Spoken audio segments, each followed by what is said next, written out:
Hey guys, welcome to LALoveCreative, and today we're talking about the Batis 25mm lens. Should you consider it or should you hold out? And before I get into the Batis 25mm lens review, I am doing a giveaway. Yes, I am giving away a $100 gift card to photographers, to videographers who subscribe to this channel. I really appreciate everyone actually watching these videos. So if you want to be entered in that actual giveaway, the information is in the description below, and hopefully we do more of these in the future.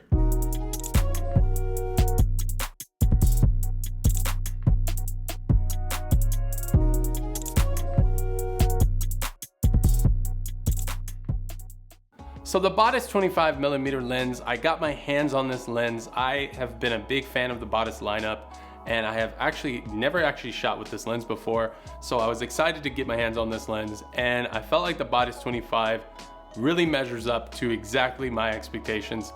The Batis lineup of lenses are comparable to the G Master lineup in my opinion, for a little bit less money.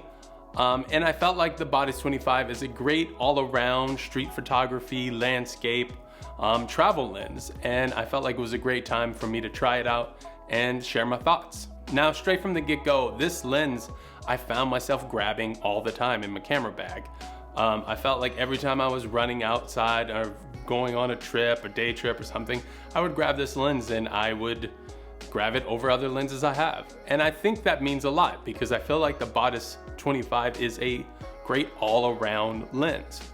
Now, I recently shot with the 24mm G Master Sony lens, and I did some portraits with it. You're not supposed to really shoot wide-angle portraits, but I felt like experimenting with different lenses lately. Straight from the get-go, when you get the Batis 25mm lens, you grab it out of the box, and the box has these foam cutouts and foam inserts, and it's so fancy, man. It's so fancy. First of all, if you want me to buy something, just have cutout foam inserts, and I'm gonna buy that shit. Now, the image quality coming out of the Batis compared to like the 24mm G Master is I feel like it really holds its own. Loving the way that it handles contrast, the way that it handles color. Just really loving the way that it handles distortion. For a 25mm lens, this lens doesn't distort as much as you'd think it would.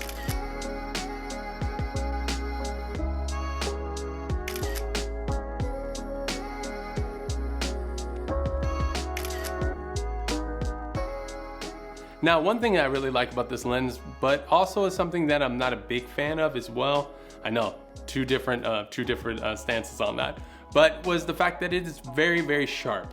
That could be a good thing or that could be a bad thing. For me, I like more of a cinematic image, so a lens that's a little bit too sharp, I find myself trying to figure out ways to dial that down. One of my best ways to do that is I use a black Pro Mist filter. It really softens the image, it blooms the highlights, and it gives things more of a filmic look. So this lens can be a little too digital, so if this is not the look you're going for, then you might want to choose a different lens. One thing I really like about the Batis 25mm lens is it actually is kind of like a macro lens. Now, is it gonna replace a dedicated macro lens? No, but if you're in a pinch and you need to shoot really close up on a subject or really close up on an object, I think it's a great alternative than carrying a macro lens. One of the things that I love about the Batis 25mm lens that people don't really talk about is the way it handles flaring and backlight. Something about the way that this lens keeps the detail and keeps it from getting artifacts and keeps it from being too hazy when you're shooting backlight.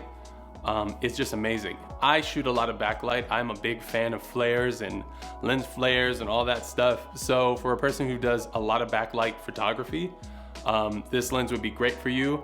If you're shooting fashion and you want that hair light on the girl, you just want it just like shining. This lens will be great for keeping the detail when you're doing a strong backlight portrait.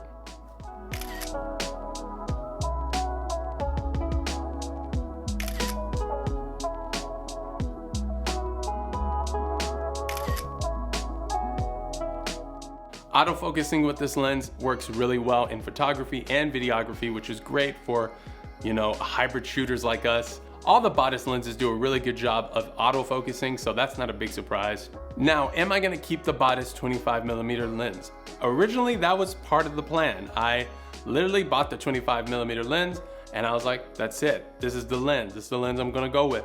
And then Tamron dropped the 17 to 28 f2.8. Gotta pre-order that. Great, take my money.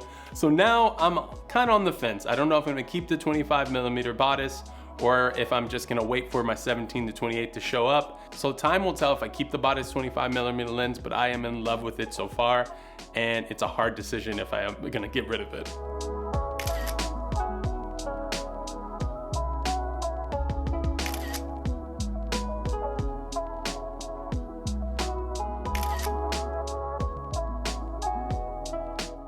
So that's all I have to say about the Batis 25mm lens.